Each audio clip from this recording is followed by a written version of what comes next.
Solving equations by factoring. Okay, so we pretty much have already set up in order to do this because we know how to factor. So we're just going to add like one more step to it and we should be good. So there are 5 steps to solving equations by factoring. Step number 1, you're going to write the equation with a 0 on the right hand side. Write the equation with a 0 on the right hand side.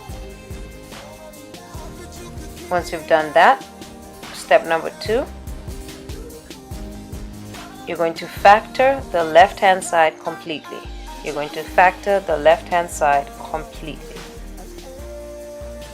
Once you've done that, step number 3, you're going to set each factor to 0. Set each factor to 0. Alright, and then step number 4, you're going to solve the equations. Alright, so you're going to solve the separate equations. And then finally, step number 5, you can actually check your answer. You can check your answer. Instead of starting an example from scratch, what I'm going to do is take something we've already factored and just do the extra step. So I'll take this example. So 9 minus 4k squared. I've already factored that. That's going to be my first example, and I'm going to solve it all the way.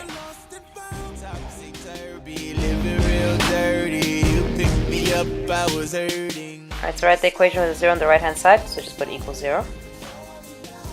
We'll factor the left hand side completely, and we've already done it in a previous example, but you would need to do that. So the answers I got when I factored this before was 2k plus 3, 2k minus 3. Set each factor to 0, each of those to 0. So the first one is going to be 2k plus 3 equals 0, or the second, 2k minus 3 equals 0. And then we're going to solve the equation. Okay, so what are we going to do to both sides? We're going to move the positive 3 to the other side. It's going to be negative 3. So we're going to have 2k is negative 3, then divide by 2. So I'm going to get k is negative 3 over 2. Do the same thing to second. Draw my river. Take the negative 3 to the other side, so it's going to be positive 3. So it's 2k equals 3, divide by 2. So k is 3 over 2. And those are now my 2 answers.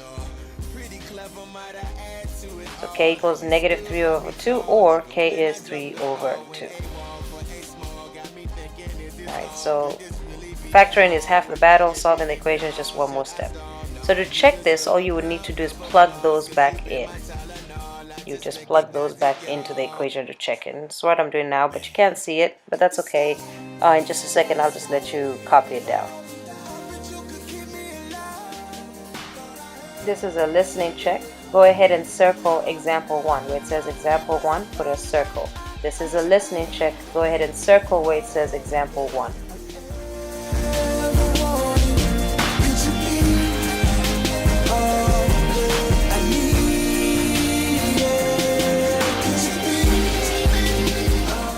Alright, so you're just going to pause the video and copy all of that down.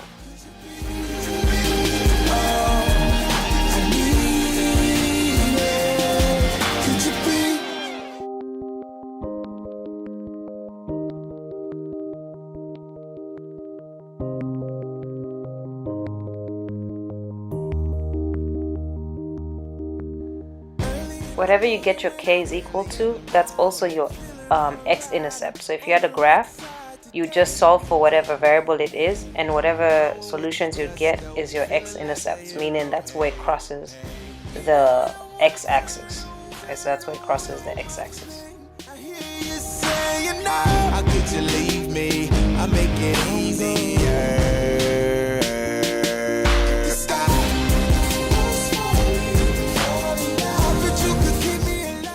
Alright, so I'm going to look at another example, so I'm just going to go off this one, example 2, and just copy it down. 12r squared minus 5r minus 3. So again, write equations with a 0 on the right side, so just equal 0. Factor the left hand side completely, so what does that factor out to be? Again, you do the box method, and I've just realized that I made a mistake in that answer. So I'm just going to show it to you. It's 4r minus 3, and then you can see in my box there was positive 1. I don't know why I put negative 1 in the answer. I'm just going to correct that, so it's plus 1. So then 3r plus 1. So when you factor it out, put it in the box thing, this is what you're going to get. So when you get your answer, you're going to put that equal to 0. Then it says set each factor to 0. So each one of these is 0. So 4r minus 3 equals 0, and 3r or 3r plus 1 is equal to 0. And then go ahead and solve the equations. So what do you do to both sides? And to add 3.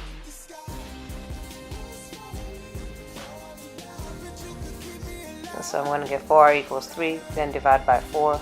So I'm going to get r equals 3 over 4. Solve the other one. So we're going to subtract 1 from both sides. We're going to get 3r equals negative 1, divide by 3. So you're going to get r equals negative 1/3. So again, those are your solutions, which are also where it crosses the x-axis. I can't say this enough. It is also where it crosses the x-axis. This is a listening check.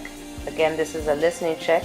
You're going to underline what I'm about to write down. So what you're going to do is underline, after you write this down, underline it. So underline also x-intercept. Underline it. That is your listening check. Now I'm going to check it using fractions. Now you want to do this because the next unit we're going to, you're going to need to know how to do this with fractions. So everywhere I see r, I'm going to put 3 over 4, and then I'll do another one where I put negative 1 over 3. So I get 12, then r squared, so 12, then r, which is 3 over 4, and then squared, minus 5, and then I see r again, so I'm going to put 3 over 4, minus 3.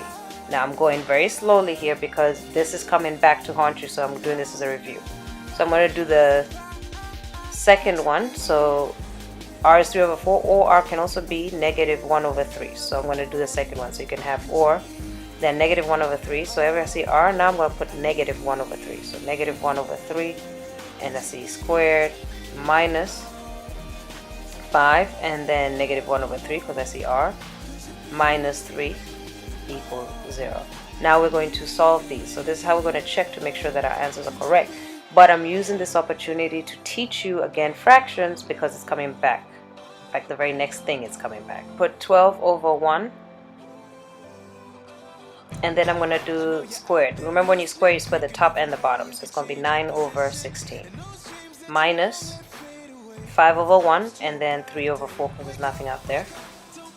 Minus 3. And I'm going to go ahead and put a 1 underneath that. Alright, so remember again to multiply, you can simplify before you multiply by x and up and down. So you see 12 and 16, what goes into that? 4. How many times? Into 12, 3, and into 16, 4. So I've simplified it. Check up and down and there's an x. So I've done this before. So nothing. So then I can just go, I can actually do it. 3 times 9 is, so you multiply the top, then you multiply the bottom. 3 times 9 is 27 over 1 times 4, which is 4. Go to the next thing.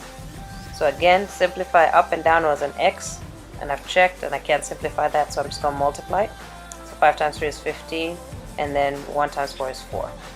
Minus 3. And again, I'm going to put a 1 underneath this 3. Now, remember this, before you can add or subtract fractions, the denominator must be the same. The denominator must be the same. So right now I have like a 1 underneath the 3. What do I need to multiply it by in order for me to have 4s? I multiply it by 4. So if I multiply by 4 on the bottom, if I change the bottom, I got to change the top. Okay, so I'm just going to rewrite all that up. So 27 over 4 minus 15 over 4 minus 3 times 4, which is what? Which is 12 over 4.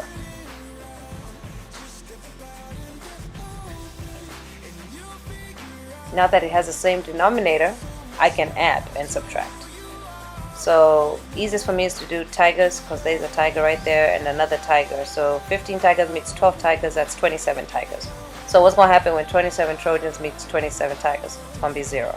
0 divided by anything is 0. So you see, I know that 3 over 4 is right because 0 is equal to 0. Again, you don't have to check your answers on this, but I'm using this to prepare you for the next unit, so you still want to pay attention. Alright, let's look at the second one. So using negative 1 over 3, so same thing. So we're going to put 12 over 1, because 12 over 1 is 12, and then multiply the numerator, multiply the denominator. Negative 1 times negative 1 is positive 1, and then 3 times 3 is 9. Then you have negative 5 times negative 1. What's that going to give you? That's going to give you positive 5. So I'm going to change that to a positive 5 and then over 3. So 1 over 3. There we go. Minus 3, and you can go ahead and just put the over 1 equals 0. Alright, so let's do the multiplication first. So remember, you can simplify before you multiply. So what goes into 12 and 9? 3 goes into 9 into 12 4 times, and 3 goes into 9 3 times.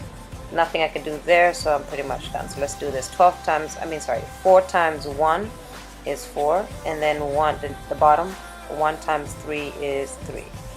Then we have plus, and then we can simplify that, so just do the numerators. 5 times 1 is 5, 1 times 3 is 3. And then minus 3 over 1. Now again, remember, before we can add and subtract, all the denominators must be the same. So we're going to make them 3. So make that 3, multiply by 3. Do it to the bottom, you do it to the top. So just rewrite it out. So 4 over 3 plus 5 over 3 minus 9 over 3.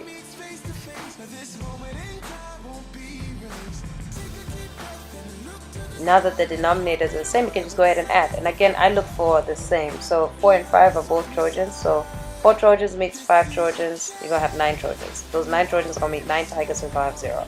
0 divided by 4 is, 0 divided by 3 is 0. So 0 is equal to 0. So this checks out. Again, I didn't go over this just for nothing. This is coming back in the very next video. And that's it. Those are the steps for solving by factoring.